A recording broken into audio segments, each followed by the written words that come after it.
दोस्तों नमस्कार। स्वागत है आपका हमारे इस YouTube मंच पर।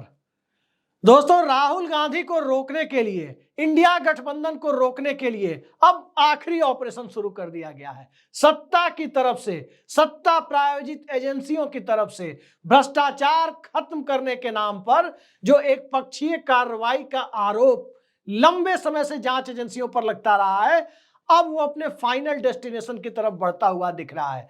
आखिर राहुल गांधी को कैसे रोका जाए, आखिर इंडिया अलायंस को कैसे रोका जाए, और आखिर इस देश में वैकल्पिक सरकार की संभावना को कैसे रोका जाए। इसे रोकने के तीन माध्यम हैं, तीन रास्ते हैं, और उन तीनों रास्तों को ब्लॉक करने की दिशा में अलग अलग तरीके से कदम बढ़ाए जा रहे हैं। कैसे कदम बढ़ाए जा रहे हैं? महाराष्ट्र में शिंदे गुट के लोग उद्धव ठाकरे के साथ न चले जाएं, खासकर उनके सांसद उद्धव ठाकरे के साथ न चले जाएं। कवायद वहां दूसरे स्तर पर हो रही है। कवायद में अलग तरह के खेल की एक उम्मीद दिखाई जा रही है, और उस खेल के पीछे भी स्वाभाविक है कि जब पार्टियां तोड़ने के पहले ईडी का डर था, तो भला इस बात से कैसे इनकार कर दिया जाए कि पार्टियों को बचाने के लिए ईडी के डर का इस्तेमाल ना हो। कमोबेश यही खेल जगन मोहन रेड्डी और चंद्रबाबू नायडू के बीच एक अलग तरह की राजनीति के माध्यम से करने की कोशिश हो रही है, जिसमें एक के खिलाफ ईडी और दूसरे के खिलाफ थोड़ा सा लालच और थोड़ी सी सत्ता का नशा, दोनों को एक साथ इंजेक्ट करने की कोशिश है। और इन दोनों से बड़ा खेल दरअसल बिहार की राजधानी पटना में चल रहा है, बिहार में चल रहा है। पूरी तरह से कहा जा रहा है कि मोदी शाह एंड कंपनी की जो पहली प्रायोरिटी है, पहली प्राथमिकता है, वो यही है कि लालू यादव और नीतीश कुमार के बीच जो एक नए सिरे से गोलबंदी की संभावना दिखाई दे रही थी, उसको कैसे खत्म किया जाए, उसके लिए अब फाइनल पंच लगाने की तैयारी हो रही है। सभी जानते हैं कि लोकसभा का जो मैंडेट आया, जो जनादेश आया, उस जनादेश में इंडिया गठबंधन को 234 सीटें लोकसभा में मिली।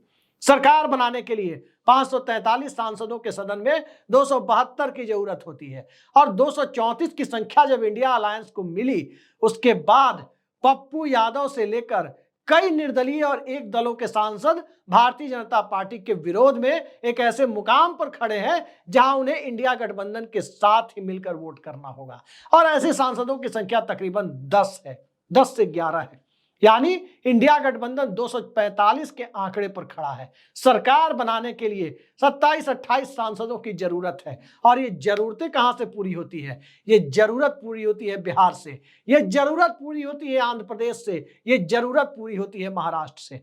और इन तीनों के बीच में जो सबसे पहला ऑपरेशन किया जा रहा है वो बिहार में, वो रास्ते बंद करने की कोशिश की जा रही है, जिससे लालू यादव और नीतीश कुमार बिहार में सेकुलर राजनीति के लिए, बिहार में मंडल राजनीति के लिए, बिहार में आरक्षण बढ़ाने वाली राजनीति के लिए, नवीं अनुसूची की राजनीति के लिए एक साथ इकट्ठे होने के लिए एक उचित दिशा में कार्रवाई न कर सके।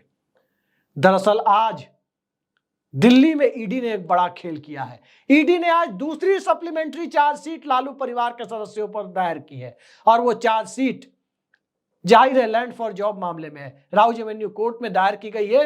1000 पन्नों की इस चार्जशीट में 96 डॉक्यूमेंट्स बताए जा रहे हैं, नए डॉक्यूमेंट्स ऐड किए गए हैं, और 96 नए डॉक्यूमेंट जो ऐड किए गए हैं वो सारी चीजें अब कोर्ट की संपत्ति है। कोर्ट में जब ये मामला चला गया तो 13 अगस्त को, यानी आज से ठीक 7 दिन बाद, कोर्ट इन सारे डॉक्यूमेंट्स का वेरिफिकेशन करेगा। दूसरी तरफ सीबीआई इस मामले में पहले ही चार्जशीट दाखिल कर चुकी है, और सीबीआई की जो चार्जशीट है, सीबीआई की चार्जशीट के में 78 लोगों को आरोपी बनाया गया है, और उन 38 कैंडिडेट को भी आरोपी बनाया गया है जिनके बारे में कहा जा रहा है, जिनके ऊपर आरोप है कि लैंड फॉर जॉब मामले में उनके या उनके घर वालों ने कथित तौर पर आरोपों के मुताबिक लालू परिवार या उनके परिवार के सदस्यों के नाम कुछ जमीनें दी और बदले में उन्हें नौकरियां मिली। इस तरह के आरोप हैं। सवाल आरोप का नहीं है, सवाल भ्रष्टाचार पर कार्रवाई का नहीं है। भ्रष्टाचार के सबूत जहां कहीं भी मिलते हो, चाहे वो राजनेता हो, नेता हो, अभिनेता हो, या नौकरशाह हो, या कोई भी हो, कड़ी से कड़ी कार्रवाई होनी ही चाहिए। लेकिन क्या यह कार्रवाई एक पक्षीय होगी? क्या कांग्रेस के नेता रहे हेमंता बिश्व शर्मा को नोटिस नहीं मिला था मोदी राज में? ईडी का नोटिस। क्या हुआ उस मामले का? वो भाजपाई बन गए, वॉशिंग मशीन में धुल गए। क्या शुभेंदु अधिकारी को नोटिस नहीं मिला था? वो भी भाजपाई बन गए। क्या सिंधे गुट के लोगों को नोटिस नहीं मिला था? वो भी भाजपा के साथ आ गए। क्या अजीत पवार और उनके साथ जो एनसीपी में लोग थे उन्हें नहीं मिला था ईडी का नोटिस? वो भी भाजपा के साथ हो गए। क्या ईडी सिर्फ लालू परिवार, अरविंद केजरीवाल की आम आदमी पार्टी या दूसरे विपक्षी नेताओं को तंग करने के लिए है? राहुल गांधी ने भी ट्वीट कर दिया था कि ईडी के लिए वो चाय बिस्किट लेकर तैयार खड़े हैं, ईडी के लोग जब चाहे आ सकते हैं। तो आप अंदाजा लगा सकते हैं कि सत्ता बचाने की कवायद में जांच एजेंसियों के माध्यम से कौन सा खेल खेला जा रहा है। लेकिन सवाल यह है कि अचानक एक ठहरे हुए पानी में कंकड़ मारने की जरूरत ईडी को क्यों पड़ी है? सभी जानते हैं कि बिना दिल्ली की सत्ता के निर्देश के ईडी कोई कार्रवाई नहीं करती, क्योंकि यदि नहीं करती तो हेमंता बिश्व शर्मा का मामला भी अपने अंजाम तक पहुंच गया होता। यदि दिल्ली का इसके इशारे पर ईडी काम नहीं करती तो शुभेंदु अधिकारी चाहे किसी पार्टी में रहे वो मामला आगे बढ़ रहा होता, सिंधे गुट के लोगों के खिलाफ मामला आगे बढ़ रहा होता और छगन भुजबल की जो फाइल है वो फाइल गुम नहीं हुई होती। तमाम तरह की बातें सामने आती है और इन सब के बीच लालू परिवार को घेरने के पीछे का मकसद क्या है? जरा उस मकसद को जानने के पहले कौन कौन लोग आरोपी हैं परिवार की तरफ से इस मामले में, ये जान लेने के बाद ये बातें साफ हो जाती है कि आखिर इस कार्रवाई के पीछे जो राजनीतिक एजेंडा है वो क्या है। इसमें लालू यादव का नाम है, इसमें राबड़ी देवी का नाम है। सप्लीमेंट्री चार्जशीट जो ईडी के द्वारा दायर की गई है उसमें मीसा भारती का नाम है, उसमें लालू यादव की एक और बेटी जो सियासत में नहीं है, हेमा यादव का नाम है, और उस चार्जशीट में तेजस्वी यादव का भी नाम है। तेजस्वी यादव यानी बिहार विधानसभा में विपक्ष के नेता, नीतीश सरकार में डिप्टी सीएम रहे, और तेजस्वी यादव ही आज की तारीख में राष्ट्रीय जनता दल के पोस्टर बॉय हैं, वही पार्टी के खेवनहार हैं, वही पार्टी को लीड भी कर रहे हैं। अब तेजस्वी यादव तक पहुंचने के पीछे का मकसद क्या है? मकसद दरअसल यही है क्योंकि तेजस्वी यादव ने कुछ दिन पहले ही बयान दिया था, नीतीश कुमार को संबोधित करते हुए बयान दिया था कि केंद्र सरकार गिराइए और विपक्ष के साथ आकर खड़े होइए, क्योंकि आरक्षण बढ़ाने वाला फैसला नवी सूची में वो नहीं डाल रहे हैं, विशेष राज्य का दर्जा बिहार को नहीं दे रहे हैं। ये हालात बने हुए हैं कि तेजस्वी यादव और नीतीश कुमार के बीच पींगे बढ़ने की खबर थी, लालू परिवार के साथ गतिविधियां बढ़ने की खबर थी, और जब जब बिहार में राजद और जनता दल यूनाइटेड के बीच नजदीकियां बढ़ने की खबरें आती है तब तब ईडी की गतिविधियां तेज हो जाती है। ज्यादा पीछे नहीं जाते हैं, सबको पता है 9 अगस्त 2022 को बिहार में सत्ता परिवर्तन हुआ था, विपक्ष परिवर्तन हुआ था और लालू यादव और नीतीश कुमार एक साथ आ गए थे। तेजस्वी यादव नीतीश कैबिनेट में डिप्टी सीएम बन गए थे। लेकिन 9 अगस्त के ठीक पहले के 2-3 महीने को आप ध्यान में रखें तो क्या क्या आपने देखा? राजद नेता भोला यादव की गिरफ्तारी, ईडी की लंबे समय तक लालू परिवार के लोगों से पूछताछ, तमाम चीजें आपने देखी। लैंड फॉर जॉब का मामला मोटे तौर पर यही मामला है ना कि जिस व्यक्ति को रेलवे में पहले एडहॉक पर नियुक्ति मिली, उसे एडहॉक पर नियुक्ति देने के आसपास, उसी समय के आसपास उसे उसके परिवार के सदस्यों की जमीन लालू परिवार के करीबियों के नाम कथित तौर पर रजिस्ट्री करा दी गई। फिर उन सभी व्यक्तियों की नौकरी, ग्रुप डी में जो नौकरी एडहॉक बेसिस पर दी गई थी वो परमानेंट तब किया गया, उसे अस्थायी नौकरी में तब आदेश दिया गया बदलने का जब वो सारी जमीनें जो किसी तीसरे व्यक्ति के नाम पर कथित तौर पर रजिस्ट्री हुई थी वो लालू परिवार के किसी न किसी सदस्य के नाम रजिस्ट्री हो गई। मोटे तौर पर यही मामला है, और ये मामला लालू यादव के यूपीए 1 की सरकार के दरमियान रेल मंत्री रहने के वक्त का है। 2004 से 2009 तक लालू यादव रेल मंत्री हुआ करते थे, तब का यह मामला बताया जाता है। लेकिन इस मामले को तब क्यों खोला जाता है जब राजनीतिक गतिविधियां तेज होती है, जैसे 2022 में तेज हुई थी बिहार में? तब क्यों खोला जा रहा है जब नरेंद्र मोदी की सरकार 2 बैसाखियों पर टिकी हुई है? दरअसल बैसाखियां कभी भी बड़े ऑफर के साथ दूसरी तरफ मूव कर सकती हैं, लेकिन बैसाखियों के लिए गारंटी कौन मुहैया कराता है? चंद्रबाबू नायडू यदि जाएंगे, सत्ता छोड़कर जाएंगे, नरेंद्र मोदी का साथ छोड़कर यदि चंद्रबाबू नायडू जाते हैं तो चंद्रबाबू नायडू की सरकार किसी की बैसाखी पर नहीं बनी है। चंद्रबाबू नायडू की सरकार 3/4 बहुमत के साथ विधानसभा में है। अकेले दम 3/4 बहुमत उनकी पार्टी को है। वो जिधर चाहे जा सकते हैं। इंडिया गठबंधन से उन्हें बेटर डील मिलेगी, अच्छी डील उन्हें मिलेगी, वो जा सकते हैं। एकनाथ शिंदे के सांसद महाराष्ट्र का जो जनमत दिख रहा है, जैसे ही एकनाथ शिंदे के हाथ से सत्ता छूटेगी, यानी विधानसभा चुनाव का नतीजा आएगा, उसके बाद वो नए राजनीतिक ठिकाने की तलाश में चले जाएंगे।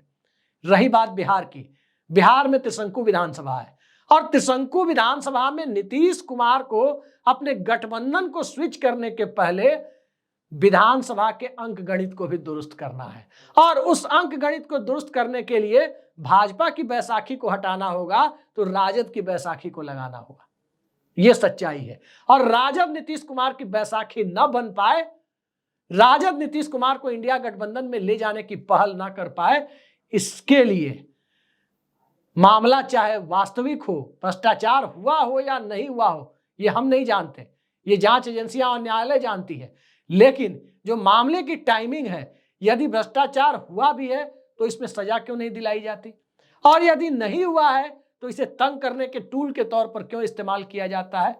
दरअसल इसलिए इस्तेमाल किया जाता है कि नीतीश कुमार और तेजस्वी यादव एक न हो पाए, क्योंकि नीतीश कुमार और तेजस्वी यादव एक साथ आएंगे तो दिल्ली में राहुल गांधी का हाथ मजबूत होगा, दिल्ली में सत्ता परिवर्तन की बुनियाद पड़ जाएगी, और एक ऐसी बुनियाद पड़ जाएगी जो चंद्रबाबू नायडू की पार्टी और शिंदे गुट के सांसदों को भी अपनी राजनीतिक शिनाख्त बदलने के लिए नए सिरे से प्रेरित करेगी।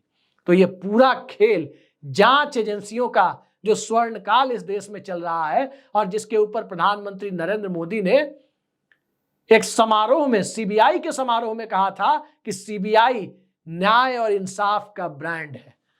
अब हम सब किताबों में पढ़ते हैं कि न्याय और इंसाफ का ब्रांड जांच एजेंसियां नहीं, बल्कि इस देश की न्यायपालिका होती है। लेकिन प्रधानमंत्री ही कह रहे थे, पिछले साल की बात, तो उनकी बात को भी हम नहीं काट सकते। हो सकता है कि भारत के संविधान में वो कुछ संशोधन करने की सोच रहे हो।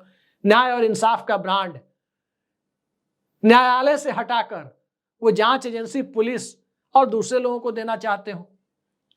प्रधानमंत्री ये भी एक मीडिया कॉन्क्लेव में कह रहे थे कि पहले भ्रष्टाचार की खबरों पर आपको टीआरपी मिलती थी, अब वक्त आने जा रहा है, एक ऐसा वक्त जिससे भ्रष्टाचार पर कार्रवाई की खबरों से टीआरपी मिलेगी। लेकिन वो कार्रवाई की खबरें भारतीय जनता पार्टी के पक्ष में जाती हुई दिखती नहीं है, वो भारतीय जनता पार्टी के नेताओं तक जाती हुई दिखती नहीं है कि सत्ता में रहने के दरमियान किसने कितनी संपत्तियां बनाई, किसने कितने पैसे बनाए। आज की तारीख में जांच एजेंसियों की स्थिति कमोबेश वही है, बल्कि उससे कहीं ज्यादा है। जैसा तकरीबन दशक भर पहले सीबीआई के बारे में सुप्रीम कोर्ट के एक जज की टिप्पणी थी कि पिंजड़ा बंद तोते जैसा, यार केज्ड पैरट, यानी पिंजड़ा बंद तोता जैसे व्यवहार करता है, वैसे सीबीआई व्यवहार कर रही है। पिंजड़ा बंद तोता यानी किसी के इशारे पर बोलने वाला तोता।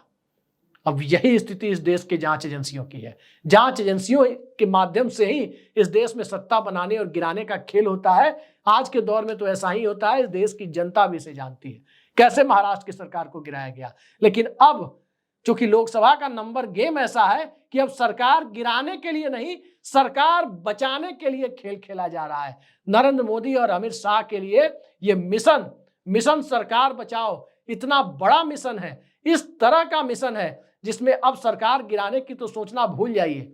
अब सरकार बनाने के और बचाए रखने के, बन तो गई है, बचाए रखने के लिए वो किसी भी हद तक जांच एजेंसियों के माध्यम से जाने के लिए तैयार है। मोदी शाह का आखिरी ऑपरेशन क्या ईडी के माध्यम से हो रहा है? और इस आखिरी ऑपरेशन का मकसद क्या यही है कि लालू यादव, नीतीश कुमार को एक न होने दिया जाए, चंद्रबाबू नायडू को इंडिया खेमे में जाने न दिया जाए, शिंदे गुट के सांसदों को एक तरह से शिंदे गुट में ही रोक कर रखा जाए, खासकर महाराष्ट्र चुनाव के बाद? इसकी कवायद, इसकी झलक ईडी की सप्लीमेंट्री चार्जशीट से मिलती है। अब ये चार्जशीट आने वाले वक्त में इस पर क्या होगा, न्यायालय तो 13 अगस्त को इस पर वेरिफिकेशन करेगा कि ये चार्जशीट में है क्या, कितनी सत्य है, कितनी नहीं है। लेकिन जिस तरह से पीएमएलए के कानूनों को लेकर इस देश में एक अलग तरह की धारणा बनी है, और जिस तरह से पीएमएलए के सेक्शन 45 का दुरुपयोग इस देश में हो रहा है कि जिस किसी व्यक्ति को किसी के सबूत हो या ना हो, मैं नहीं जानता कि लैंड फॉर जॉब में कितना सबूत है, लेकिन कई मामलों में देखा गया। अनिल देशमुख का मामला देखिए, संजय राउत का मामला, किस तरह की टिप्पणियां न्यायालय से आई। कई मामलों में इसके दुरुपयोग के मामले सामने आए और सरकार बचाने, सरकार गिराने, राजनीतिक खेल खेलने के लिए यदि ये मामले सामने आ रहे हैं तो ये आखिरी ऑपरेशन साबित होने जा रहा है। ये करीब करीब तय है, क्योंकि यहां से तेजस्वी यादव को डराने की कवायद बहुत कामयाब नहीं हो सकती। अगर नीतीश कुमार और चंद्रबाबू नायडू ने ठान लिया तो डर के आगे जीत है। किसकी जीत? इंडिया अलायंस की जीत, राहुल गांधी की जीत। और मिशन राहुल गांधी को रोकना अब सरकार के लिए बहुत मुश्किल होता जा रहा है। फिलहाल के लिए इतना ही। नमस्कार।